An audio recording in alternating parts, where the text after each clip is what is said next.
Fabian Urbino Morales was a former circus clown turned gruesome cartel killer. However, when performing executions, he still wore his clown mask, brutally butchered them, and filmed it for the world to see. When the circus was in town, most people hid for their lives. A new cartel. These clowns are from the Jalisco New Generation Cartel, or CJ&G, one of the latest bloody and brutal cartels to terrorize Mexican neighborhoods. In the space of half a decade, this group went from a splinter group to one of the most powerful drug cartels in the world. Mike Vigil, the former head of international operations for the DEA, compares their rise to spreading like cancer. In Jalisco, in Mexico, the drug trade was controlled by the Milenio Cartel, which was affiliated with the Sinaloa. But in an incredibly short space of time, this cartel began to crumble. In 2009, cartel leader Oscar Nava Valencia was arrested. A year later, another leader named Ignacio Coronel Villarreal was killed in a shootout with the Mexican army. As the old saying goes, nature abhors a vacuum, and somebody needed to fill the void left by these leaders. Instead of simply replacing their leaders, the Milenio Cartel split into different groups. One side was La Resistencia, or the Resistance, and the other side was the Torcidos, or the Twisted Ones. And they weren't called the Twisted Ones for no reason. It was their brutality and lust for violence that made them win this battle, and win over the territory of Jalisco. Leading this gang is Nemesio Oseguera, aka El Mencho. Before he turned to crime, El Mencho was a police officer. The CJ&G garnered itself to be incredibly violent, even by the standards of a bloody Mexican drug cartel. Video footage emerged where one of them blew up a victim with dynamite. But these guys were more than just raging psychopaths. They were actually good businessmen too. Jalisco's Attorney General, Eduardo Almaguer, said they're entrepreneurs. They've made big investments in property, in restaurants, car leasing. They're the ones who know how to do business and corrupt authorities. In 2011, they demonstrated to the world just how truly evil they could be. The Veracruz Massacre.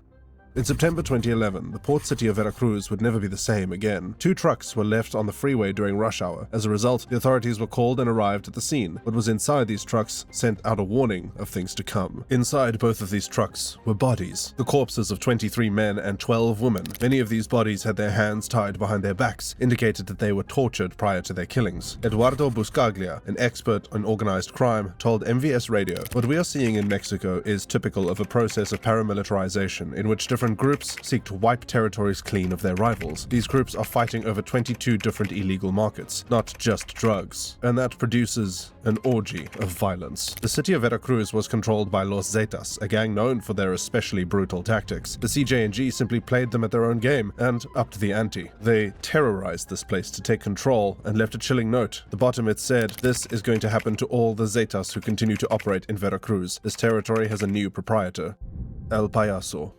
If you followed Fabian Urbino Morales on social media, you would have noticed a twisted turn in the photographs and videos he was posting online. He was working at a circus and would regularly post pictures about the fun activities he got up to, but at a certain point, he was no longer posting things about the circus. He was posting pictures of himself with guns. For many friends, they knew exactly what had happened. He had turned to a life of crime. His clothing had changed too. Instead of the humble clothes he wore previously, he was brandishing designer gear, expensive jewelry, and other items that were outside the reach of the average circus worker. His brother was a former soldier who joined a cartel known as Almetros, which covered the territory of Anguilla and was affiliated with the Gulf Cartel. He decided to keep hold of the clown mask and soon earned the nickname El Payaso, or the Clown. The idea of using a clown mask only added to the terror they wanted to inflict. In the 2010s, the smartphone was commonplace, and everyone had a camera in their pockets. To adapt to this new technology, the CJ&G and its rival gang Los Zetas popularized a new phenomenon of execution videos, where you would film the killing of rival cartel members and send out a message to your enemies. Eventually, this became a game of who could outdo one another, and gangs were competing on just how brutal they could be. It wasn't enough to film you shooting a rival gang member or even slitting their throat. They needed to up the ante and show the depths of violence that they could reach. El Payaso soon got himself involved in this new game, but instead of wearing a balaclava to cover his face, he used the clown mask from his old job, the mask that gave that extra layer of terror and drew upon evil clown killers such as the Joker, Chucky, and Pennywise. It was the perfect gimmick and soon garnered him a reputation across Mexico. If you double-crossed El Payaso, you would expect more than just to be shot dead. Instead, he would really teach them a lesson and would do something so brutal that nobody would ever dream of crossing him again. His victims were skinned alive and then burnt inside oil barrels. These actions sent shockwaves across Mexico. When he worked in the circus, El Payaso came across multiple exotic animals, but after these videos emerged, it became clear who the true beast was inside that circus tent. Most of us would feel horrified by these actions, but to the CJ&G, they were impressive. Either El Mencho saw him as a kindred spirit with the same lust for violence, or he was so horrified and thought it would be sensible to have him on his side. Either way, El Mencho recruited him into his group, and El Metros quickly switched allegiances from the Gulf Cartel to the CJ&G,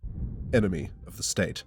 As the cartel continued to grow in size and stature, the Mexican police and military battled heavily with him, with some devastating consequences. In April of 2015, police officers were driving along a winding mountain in Jalisco. They reached a point in the road which was blocked by a burned-down truck. The CJ&G opened fire on the police officers, and the police soon realized that they had incredibly sophisticated weaponry. Machine guns and even grenade launchers were fired at them, and they were no match for these people. By 2017, CJ&G sold drugs across several different continents and across dozens of different countries. They controlled half of Mexico, and with El Chapo behind bars, El Mencho was now the US government's biggest target. Scott Stewart, a senior cartel analyst, said, "We've seen it become very bloody, and a lot of people attribute that to El Mencho himself. Wherever they try to muscle in, it creates bodies." Josh Eels from Rolling Stone compared what was happening in Mexico to what had just happened in Iraq. He wrote, "Much like how the Islamic State grew from the vacuum of post-Saddam Iraq, one unintended consequence of taking out Chapo may have been opening the door for someone even worse. For the admittedly brutal Chapo, killing was a necessary part of business. For Mencho, it seems more like sadism as public spectacle. The spectacle would reach its peak in 2019 when the clown killer video was released. Yo quiero agua. A video from these clown killers has circulated across the internet, and it is something that, let's just say, is far beyond the guidelines of what's acceptable to show on YouTube. It has been nicknamed Quiero Agua, which is Spanish for I want water. It shows that the rumors about El Payaso and his brutal killings were more than just an urban myth. While it's unclear that El Payaso was directly involved in the video, the combination of unspeakable evil and a man wearing a clown mask are two very solid indicators that this might be him. The victim was kidnapped from his Cotija home, taken there to be brutally tortured, and then probably executed afterwards. The 30-second video shows a rival cartel member with his face completely cut off. The video does not show the process of the person being skinned, but we see that this human being has had their face torn off and is still alive. It was a scene for one of the worst gore movies you could find, but this time in real life. I'll be honest, my curiosity got the better of me, and I decided to watch it. I would not recommend you do the same. The visual of someone with their face completely skinned off is not something that is easy to wipe from my memory. The most jarring aspect of this video is the other clowns, who are seeing something so brutal but are so casual. They're even mocking this person, who just had their entire face flayed off.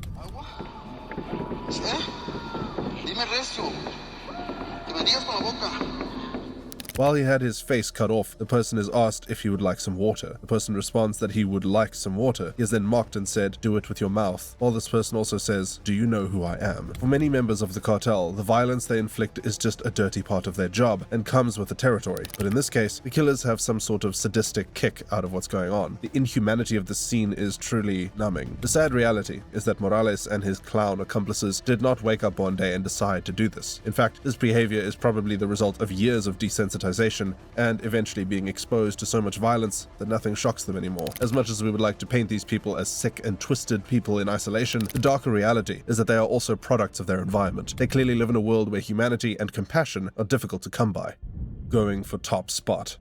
Throughout the 2010s, the CJ&G had grown up to be the second biggest cartel in all of Mexico, and the police and army were at a loss as to what to do about them. In October 2019, the cartel was engaged in yet another battle with police and managed to kill off another 13 law enforcement officers. Just like in 2015, they had better weapons than the police force that was expected to fight them. After this event, soldiers from the Jalisco New Generation cartel posted a series of bragging videos, all of which involved soldiers wearing utterly creepy clown masks. While traveling in a fast car, all of the clowns seen in the footage carried high-caliber weapons and identified themselves as hitmen of the Jalisco New Generation cartel. In January 2020, the police engaged in an extensive sting operation on the CJ&G. El Mencho had eluded them for a decade, and this operation did not get them any closer to his whereabouts. The police, however, did bring home a much smaller trophy for themselves, and one which sent the message that the CJ&G was not as invincible as it seemed. El Payaso was finally captured, along with many others. For this clown, party is finally over. Thank you so much for watching. Click on the videos you see in front of you now for more, and I'll see you there.